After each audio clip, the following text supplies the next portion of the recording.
तेबे दर्शक बंधु क्रिकेट जगत रू आसला एक बड़ खबर। कंगारुंको ठारू सीरीज छड़े आनला टीम इंडिया। 2-1 रे T20 जीतला भारत। वर्षा बदलाई देला पूरा गेम। मिलीगला इंद्रदेवों आशीर्वाद। तेबे हाँ दर्शक बंधु, वर्षा जोगु पंचम T20 मैच अनुष्ठित हो पारिला नहीं। भारत बैटिंग करथवा समय 4.5 ओवर पर खेल बंद हो गला। यह पर खेल खेला जाई पारिला नहीं एवं अंपायर मैच को फलाफलहीन घोषणा कले।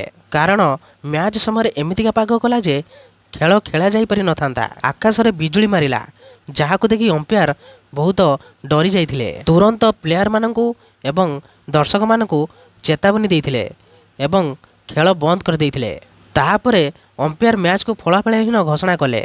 यही परि भाबरे टीम इंडिया 5 मैच विशिष्ट T20 सीरीज को 2-1 रे जीतीगला। तेबे ऑस्ट्रेलिया द्वितीय T20 मैच 4 विकेट रे जीतिथिला, जेतेबेले कि भारत तृतीय एवं चतुर्थ T20 मैच जीतिथिला। तेबे टीम इंडिया तृतीय T20 मैच 5 विकेट रे एवं चतुर्थ T20 मैच 48 रन रे जीतिथिला। यह ऑस्ट्रेलिया विपक्ष रे टीम इंडिया रो लगातार चतुर्थ द्विपाक्षिक T20 सीरीज विजय। तेबे पूर्वर भारत 2020 रे ऑस्ट्रेलिया को 3 मैच विशिष्ट T20 सीरीज रे 2-1 रे, 2022 मसीह रे 3 मैच विशिष्ट T20 सीरीज रे 2-1 रे, 2024 मसीह रे 5 मैच विशिष्ट T20 सीरीज रे 4-1 रे एवं एबे 2025 रे 5 मैच विशिष्ट T20 सीरीज रे 2-1 रे परास्त करिछि। तेबे एही भली प्रकार वीडियो देखा पई आपण माने एही चैनल को सब्सक्राइब कर दियंतु, कारण एही भली प्रकार वीडियो आपण माने एही चैनल देखिବାକୁ पाइबे।